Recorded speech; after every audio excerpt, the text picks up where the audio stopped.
Ariane, fille du roi Minos, s'éveilla sur une île inconnue.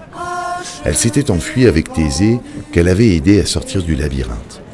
Ce dernier l'avait droguée afin de l'abandonner sur le trajet. Dionysos apparut. « Pourquoi Thésée m'a-t-il abandonné?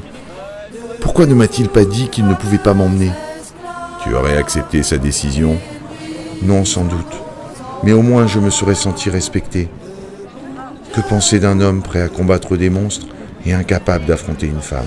Aujourd'hui, on a encore de grands combats à faire, que ce soit dans notre pays sur l'inégalité salariale par exemple, sur le harcèlement de rue, sur le nombre de viols et compagnie. On voit que dans nos pays voisins, au final en Europe, on menace des droits qu'on a acquis, comme le droit à l'avortement, le droit de vote, etc. Voilà, être féministe, c'est se battre pour toutes les femmes qui sont avec moi, autour de moi et dans le monde. Et comment tu réponds, toi, à des opposants qui disent ouais, mais finalement, moi je suis un mec, c'est plutôt le combat des femmes et tout. Comment arriver à faire la convergence des luttes? On représente la moitié de la population et que je pense qu'on s'en sortira pas sans l'autre moitié de la population non plus, en fait. Nous, on est contre l'hétérosexisme. L'hétérosexisme, c'est le fait de dire que dans la société, on va considérer que homme ou femme, on est forcément hétéro, sans leur demander. Donc on va les ranger directement dans une case hétéro, jusqu'à ce qu'on puisse voir des comportements dits déviants qui pourraient induire d'être dans la communauté LGBT, lesbien, gay, bi, trans. On voulait vous redire fortement que le 8 mars n'est pas la journée de la femme. C'est pas une journée symbolique, ce n'est pas une fête. C'est au contraire une journée de lutte pour les droits des femmes. C'est une journée internationale de convergence de toutes nos luttes, de celles des femmes d'ici et d'ailleurs. Les luttes payent et les féministes ont permis des avancées conséquentes sur le plan sociétal et politique.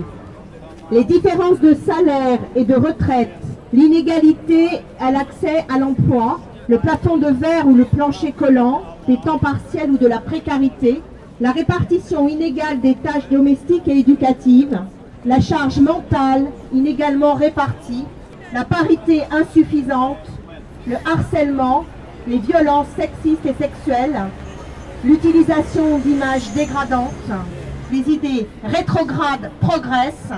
En France, des propos réactionnaires lui ont fait écho, qui rappellent que rien n'est jamais vraiment gagné et que l'émancipation de toutes et tous est encore à conquérir. In case of emergency, such fire, such fire, such fire, such fire, such fire. Nous sommes réunis parce qu'à Nice, pour créer une organisation féministe, parce que nous pensons que pas que Nice, mais le monde a besoin du féminisme. Et surtout à Nice, c'est le néofascisme, tout ça, donc... Moi, j'ai vécu mai 68 en plein, donc j'ai 68 ans cette année. L'idée, c'était que certains combats qui, pour moi, étaient vraiment d'une actualité brûlante, petit à petit, j'étais moins militante, mais je suis militante dans le cœur. C'est-à-dire, je ne peux pas, moi, me poser la question, est-ce que je suis féministe ou pas? Je sais que je le suis. Même si je ne le manifeste pas, j'interprète la réalité d'une certaine façon. J'avais découvert le féminisme quand j'étais en Turquie, à Istanbul. Et le mouvement féministe était très très fort à cette époque-là, en Turquie, des années 80. C'était après le troisième coup d'État, très très grave, 1 million de personnes en prison, la gauche révolutionnaire, il était en prison, etc. Et il y avait une vide, et le mouvement féministe a émergé à cette époque-là, et c'est une nouveau cycle de contestation, parce que le mouvement féministe a entraîné à l'émergence des LGBT, des antimilitaristes, des anarchistes. Il y a eu plein de choses. C'était une époque d'une revitalisation politique. Et moi, j'ai découvert et j'ai commencé à lire des livres. Et c'était génial parce que je voulais comprendre la sociologie parce que j'avais plein de questions dans ma tête. Et quand j'étais entrée, c'est le féminisme qui m'a montré plusieurs choses. J'ai commencé à voir que donc, il y a des liens invisibles entre les différentes sphères de la vie. Comment les différentes choses s'articulent, il faut voir la complexité. Et le mot complexité, c'est ancré dans moi. Sans féminisme, je pense que ma compréhension, ma vision ne serait pas assez large, assez compétente. Mais en même temps, si le féminisme n'existe pas dans une lutte de liberté, cette lutte de liberté ne serait pas suffisante non plus. Mais le féminisme ne suffit pas. Parce qu'après, quand je suis devenue écologiste sociale, quand je suis devenue antimilitariste, cette multiplicité de regards peut nourrir une personne. Mais sans féminisme, pas du tout. J'ai du mal à me dire féministe parce que je suis un mec, que j'ai pas le même vécu. Je subis pas la domination patriarcale de la même manière. Donc j'espère juste me comporter de telle manière à pouvoir être considéré comme un allié. Moi, en tant qu'homme, on me dit jamais je suis homme. Je suis le référent, le neutre. J'ai le choix de me déterminer. Les femmes, elles sont femmes avant d'être des humains, avant d'être des sujets. Elles sont même pas des sujets, elles sont des objets. Elles sont les femmes. Tout en étant consciente de ce rapport de domination qui existe en dehors de nous, je sais bien que pour les hommes, c'est possible de déconstruire le rôle qu'on lui a attribué. Pour ne pas jouer le rôle qu'on te demande, parce que ça te met dans une... Il te donne un pouvoir, mais en même temps, tu dois toujours te mettre dans un costume qui ne t'appartient pas. Pourquoi toi, t'es mec, pourquoi t'es féministe? Qu'est-ce que ça t'apporte? Et je me suis dit, mais pourquoi ça devrait m'apporter directement à quelque chose? Est-ce que je le fais pour les femmes? Elles n'ont pas besoin de moi. Vous êtes assez fortes et assez nombreuses. Enfin, je veux dire, je vais pas aller commencer à dire soyez féministes parce que ça va vous apporter quelque chose, parce que ça serait servir des femmes comme des moyens d'atteindre du bonheur encore. Donc j'ai décidé que je faisais ça parce que c'était juste. Plus juste, mais en même temps, pour se libérer de tout ce qu'on nous a appris et les rôles qu'on nous a donnés. On n'est pas obligé de les jouer, donc on peut inventer une autre vie. L'aspect libérateur, c'est de pouvoir créer nous-mêmes ensemble en fonction de nos besoins, de l'état du monde, de l'environnement, des relations sociales, intimes, de classe. Enfin... Pour moi, en tout cas, on ne peut pas être féministe si on est militariste, si on est raciste, si on est homophobe, si on est... Enfin, c'est pas possible, c'est une vision du monde global, c'est plus que ça. Et le féminisme, il va se loger partout. Pourquoi les gens qui ne sont pas féministes ne sont pas féministes? C'est parce que les autres ne le vivent pas comme étant en domination. Quand tu commences à être consciente de cette domination, la domination n'est plus vraie domination. Ça devient une coercition, une répression. Mais quand c'est domination, ça se fonctionne avec l'hégémonie. Foucault disait que le pouvoir crée des sujets. C'est grâce à tu deviens le sujet de ton état de dominer. S'extraire de ça, c'est déjà une souffrance, je pense. Ça peut être une grande souffrance de se rendre compte qu'on a été dominé déjà, de l'intégrer comme une domination, comme une violence. Je pense que ça peut être difficile aussi de se rendre compte qu'on a été victime de violence. On l'a vécu comme ça, mais sans pouvoir l'identifier.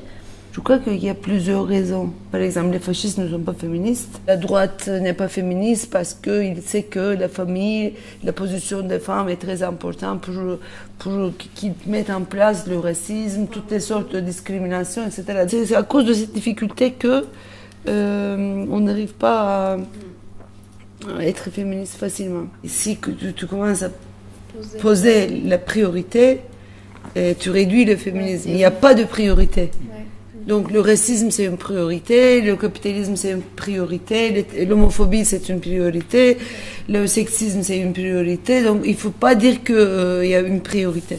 Moi de mon point de vue, je prends ça comme une question de justice, comme une question d'autodétermination, comme une question de liberté, de pouvoir se créer son identité, d'avoir son existence dans l'espace social, dans l'espace philosophique, là, en termes de réflexion. Enfin, c'est quand même quelque chose qui touche à plein d'aspects, qui a pas mal d'enjeux.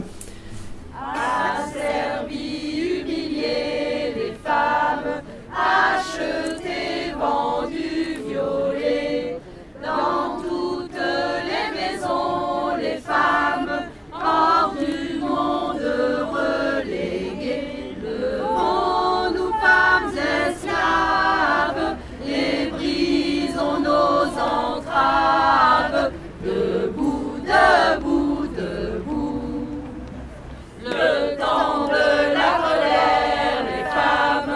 Notre temps est arrivé, connaissons notre force, les femmes, découvrons-nous des milliers, levons-nous femmes esclaves, et brisons nos entraves, debout, debout, debout.